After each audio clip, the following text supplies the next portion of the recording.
me grab the microphone here. My goodness. Well, good morning to you. Welcome back. Good to see y'all here once again. And y'all know what time it is. It's now time for JJ's PC Builds TV Episode 3. If this is your first time here, make sure you subscribe. And also, too, I want to welcome all the new subscribers. Welcome to the family. Welcome to JJ's PC Builds. And also to my veteran subscribers, as always. Much love to you for all the support you show the channel. Watching the videos from beginning to end.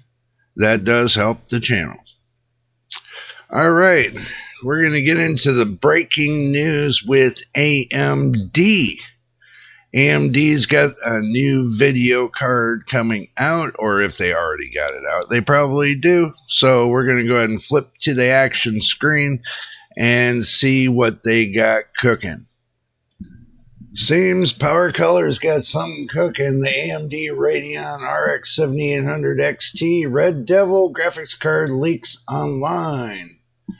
The RX 7800 XT Red Devil contains a new RDNA 3 GPU with 3,840 streaming processors, equal to the core count of the RX 6800 non-XT, but less than the RX 6800 XT at 4,608 core streaming processors.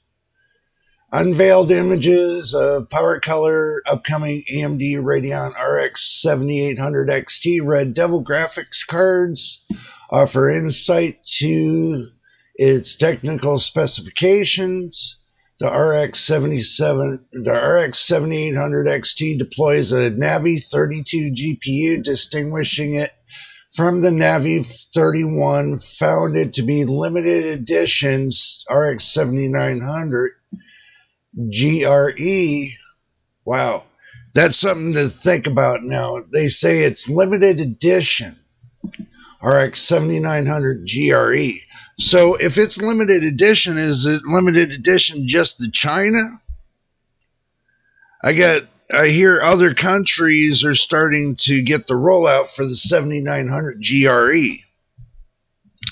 You know, I'm hearing it, but I don't know if it's going to really come to the United States, but you never know.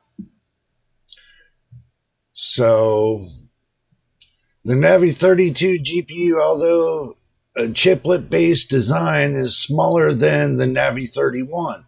The Navi 32 GPU graphics compute die, GCD, consists of 60 RDNA 3 compute units, which translates to 3,840 streaming processors, 120 AI accelerators, 60 Ray accelerators, 192 TMUs, potentially 128 ROPs. The GCD is encircled by 4 6-nanometer memory cache dies, MCDs, each of which encompasses a 16 megabyte segment of the GPU's 64 megabyte infinity cache memory. This configuration shapes a 256-bit GDDR6 memory interface. Wow. So looking at this, before we move on, looks like that they got the 7900 XTX up here, the 7900 XT, the 7900 GRE, the 7800 XT. Okay, looking at this, it's going to be Navi 32. They all carry RNA 3. They're both all TSMC N5 and N6. The work group processors is 30, but this, like the 7900 GRE and the 7900 XT and XTX are always going to be higher. So compute units, it's going to have 60 compute units. Now, what amazes me is that the 7800 XT has 3,840 processing units. Okay. So let's say if you compared that to NVIDIA, the RTX 4070, which has 5,888 cores. So compared to this and this, I don't think this is going to really beat the 4070. For the simple fact is that it's only going to have 16 gigabytes of GDR6 at 18 gigabits per second. Now the 4070 might have 12 gigabits at or 12 gigabytes at GDR6X. Now there's a difference, and I think it's at 20 to 21 gigabits per second on the 4070. But this has got a 256-bit bus compared to the 4070, which has a 192. So looking at it, it's going to be like how many? It could be close, or it could be that this could be like a 4060 Ti comparison. I can't really consider that to be a 4070 comparison, but you never know. Just like they tried to tie in the RX 7900 GRE, they tried to tie that into the comparison with the 4070, which price-wise, I really can't consider it price-wise. I mean, truthfully, I really can't.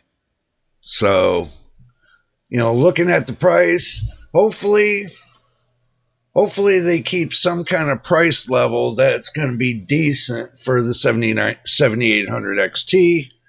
Hopefully that it's got, decent wattage or something like that, It could have up to 220 watts.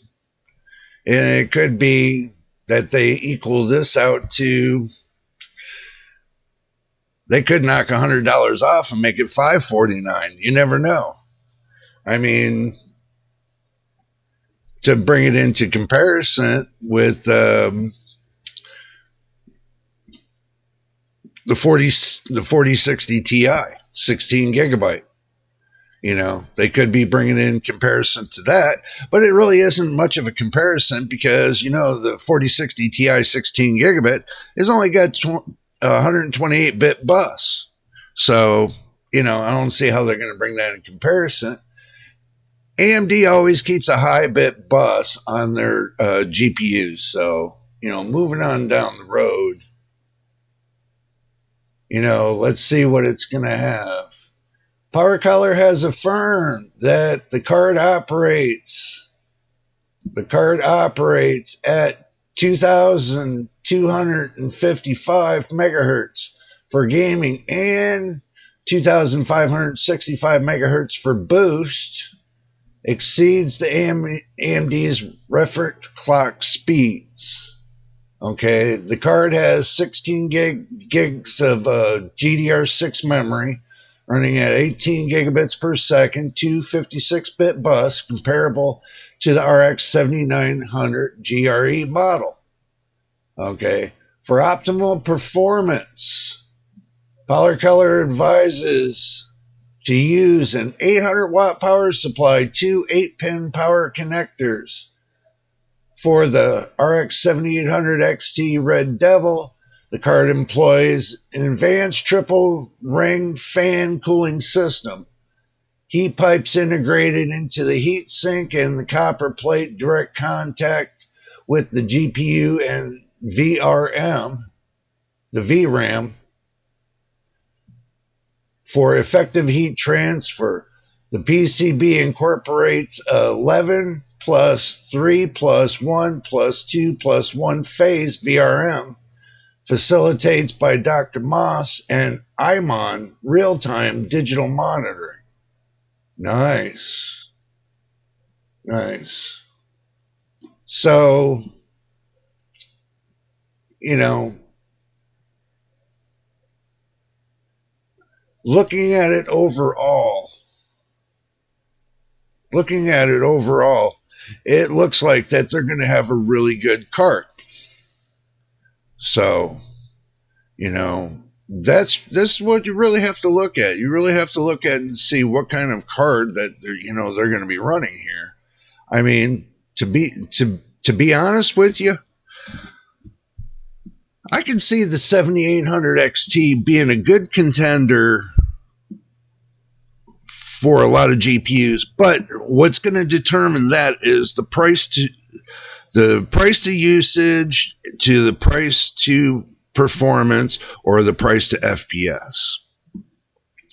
So now, if it gives a better FPS for the amount of streaming processors it has, the cores, however you want to call it, but if it has good amount, then you never know. It could be a better process. It could be a better graphics card than the RTX 4070. Is definitely going to be better than the 4060 Ti 16 gigabytes. It's definitely going to beat that out of the water. We already know this because we already seen the specs on the 4060 Ti. You can look at the specs and, do your judgment and do your diligence on the same. So, moving on to the next item on the list today. Hey, we got a newly leaked from about Intel. It's newly leaked benchmark for the Intel Arc 580, A580 graphics card. Apparently showcased not only its test results, but what those results mean compared to its potential competition. According to the leaked benchmark data from Geekbench and reported by WCCF Tech, the Arc A580 has 24 cores, 384 EUs, and 3072 ALUs, with the clock speed of 2.4 gigahertz, which matches the Arc A770 and Arc A750 graphics cards. The A580, which also features 8 gigabytes of GDDR6 VRAM on a 256-bit bus with up to 512 gigabits of bandwidth and a TDP of 175 watts. Wow. That is going to be different, but it's 8 gigabytes of GDDR6. Now, I don't know if a lot of people are going to be falling for that, because I don't think that it's going to really turn out to be something spectacular, but it would be for some people that use OpenGL or OpenCL. That might be something for them. As it turned out, the numbers for the Arc A580 are on par with AMD's semi-budget Radeon RX 7600 card. Wow. It scored 82,992 points within the OpenCL benchmark test. This puts it at results slightly higher than the AMD RX 7600, which scores around 82,981 points. Meanwhile, the NVIDIA RTX 3060 is only 6.5% faster than the Arc A580. Being able to match both cards is especially impressive, considering that the RX 3060 and the RTX 3060 and the RX 7600 are easily somewhat of the best graphics cards out there. Wow. So it looks like Intel's messing around with the new graphics card. It's a leak, so don't get me quoted on it, just to let you know. So with it being a leak, it could come out or it couldn't come out, or they could have something better coming out. So with Battle Mage, thinking about it, Battle Mage is coming out soon. Do stick around for that. We will get you that information as soon as it gets ready to roll out with it. So you never know what they got cooking there. But Intel does have the 14th gen, processors coming out. Hopefully late fourth quarter this year or beginning the first or second quarter of next year. So let's see what Intel's got cooking on that, and see if they can keep themselves above water when it comes to their GPUs and their CPUs. Now, with the CPUs right now, it looks like that, it's head to head with Intel and AMD. But when it comes to the graphics cards, it looks like AMD is starting to pull fourth front from NVIDIA with their graphics cards. So looks like AMD is starting to catch up with NVIDIA. And now they're starting to see that, some people are reporting that the 7900 XTX is starting to pull ahead of the RTX 4090. So that might give NVIDIA something to worry about from what I've been hearing. So, but anyway, Intel's got some things cooking. Looks like they all got something cooking, and everybody I know in YouTube land is waiting to see what they got going, if it's going to be better and, in price wise, and it's going to be better in performance, to give the gaming community something to look forward to. Okay, now I'm going to be honest with you. I don't foresee that happening for the next couple years. Now, you all wonder why I say this is because I've seen this song and dance before. You see it as a trend. Okay, each one of these companies do it as a trend. Okay, so the trend is that they start and they get something going good and they get it up to the top point, and guess what? It falls off. And yes, I got my water today. I didn't get my drink. That'll be later on down the road. So it's a falling trend. Basically, they start at the bottom. They fall down to the bottom. They get something going good up to the tip top, and then they fall down, and then the trend just keeps going on and on and on. So you could go one or two generations, in GPUs, CPUs, or computer parts before you get the next big thing. Or that they keep the trend going and keep it up on top and start putting out and producing better parts that are going to, appease the enthusiasts in the gaming community and the prospect buyers for building PCs. But from what I'm seeing is everybody is running back to the second hand. And this is what I'm seeing. Everybody's running back to the second hand parts. They're not running for new parts. They're running back and getting used parts. They're buying more used parts than they are new parts. So that should give some consideration to these companies to tell them, you need to come up with something bigger and better at a lower price for everybody to be able to afford. You can't keep doing this 1% thing. They keep doing this 1% thing to where it focuses on the 1% gamers, but you got 99% more gamers out here that are still waiting for you to give something that's, realistic in price.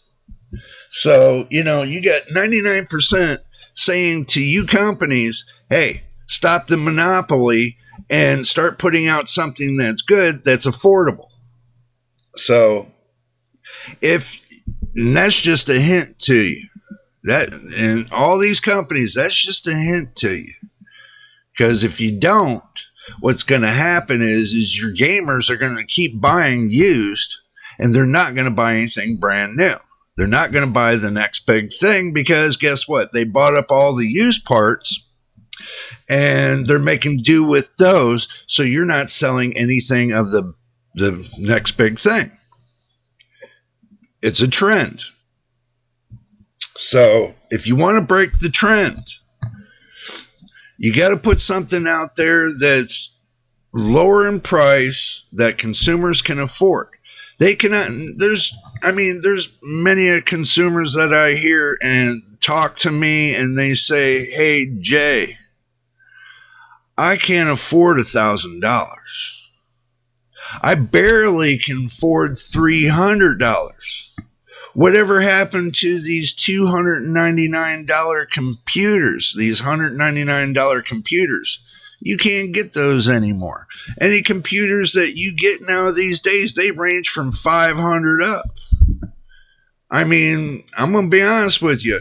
I mean, I have yet to see, unless it's secondhand, unless somebody gave it to you and you build up from that platform, for you to get to that level of price to where it cost you $299 or $399. But then you're still looking at, you still have to change the motherboard. You still look at, you have to change many of parts by the time you take this secondhand product and try to make it into a brand new product. So that's just repurposing. That's all you're doing is repurposing what you have. Now, let's say you get into a great deal to where you have, somebody gave you, let's say somebody gave you a computer with the B550 motherboard in there, but has a crappy graphics card, but has a good processor. Has like a 5600X in it. Okay, just to first say. But, has a great power supply, has everything else, has enough airflow for everything for you, but it's just, the graphics card doesn't meet the bill. So you go and look and see what kind of graphics card you want. Do you want to get something from AMD, or do you want to get something from Intel, or you want to get something from NVIDIA? Or you don't want to get those founder editions. You can get something from, let's say, Asus, Gigabyte, MSI, I would say EVGA, but, NZXT, different companies. You can get, pick your poison. You all know the AIB partners, when it comes to, graphics cards, are always going to be higher than the Founders Edition cards. They're always going to be higher priced than the Founders Edition. Founders Edition usually doesn't come with 3 fans. Usually. If it does, then you're lucky. But usually your Founders Edition come with 2 fans. And if you go to an AIB partner card that has 2 fans, then you're more than likely to get the MSRP price for that graphics card. That's what I did. I didn't go with the 3 fans. I went with the 2 fans because I felt I didn't have enough room in my case, which I didn't, and that was a great choice on my part. I went with the 2 fans, got my graphics card at MSRP. Okay. I know down the road, 3 to 4 or 5 years, it's not going to be worth its MSRP. I already know this. So that if I use it for 5 years, I got my usage out of that graphics card. Do understand that, because I'm definitely going to be using it, and I'm going to keep you all up to date for, all the way 5 years down the road, like I told you, when it comes to this graphics card. But With Intel's graphics cards, they're doing some good driver updates and everything else. If something you want to venture into, look at their prices and seeing what's going on. You can get a good graphics card for less than $300, going with the Intel. Now with AMD, you can do the same thing. You can go from, but look very carefully. They could have a brand new card coming out at the same price as a 6600 RX 6600 or a RTX 3050. That's where I feel my equal is between those two.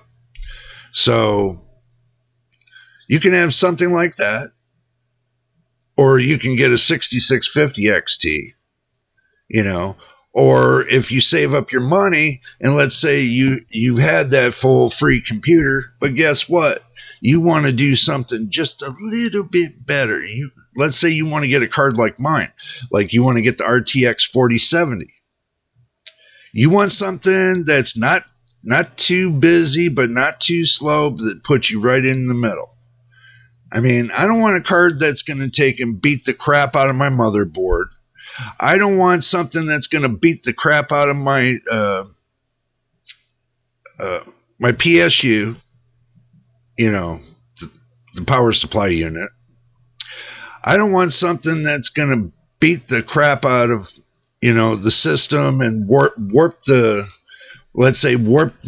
PC case because too much heat's coming off of the graphics card. I want something right in the middle. And that's the reason why I got the 4070.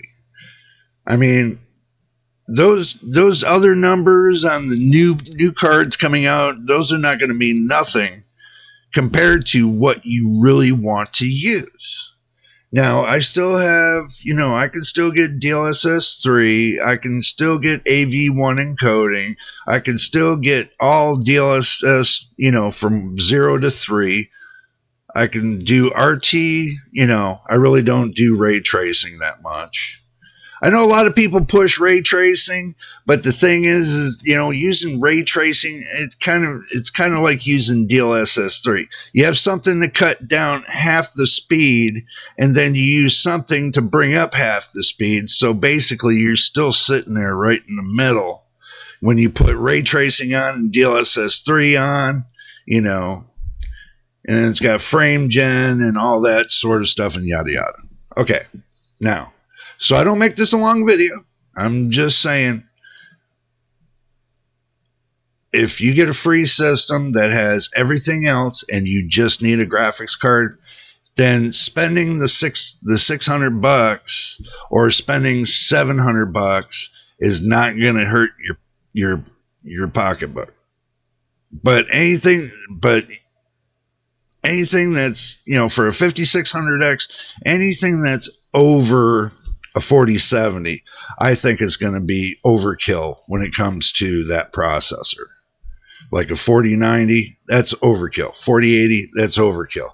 7900 XTX, that's overkill. 7900 XT, that's overkill. 6950 XT, that's reasonable. So, between the 6950 XT from AMD and the RTX 4070, those are right in the middle with the 5600X, I think. So, but anyway, that's just my thought for the day, just to let y'all know that. So, if this is your first time here, make sure you subscribe. We're trying to get to 1,000 subscribers and 4,000 watch hours. And I do welcome all that have joined the family. Welcome to JJ's PC Builds. Glad you subscribed. Happy to have you here. And all my veteran subscribers, always much love to you. Thank you for watching the videos and helping support the channel, chiming in on the videos and leaving your 2 cents. And I do appreciate everything you guys do. And also, too, don't forget, put a thumbs up on the video so that way YouTube will put us out there. But anyway, until the next time in the next video, this is JJ on JJ's PC Builds. We will see you on the next one.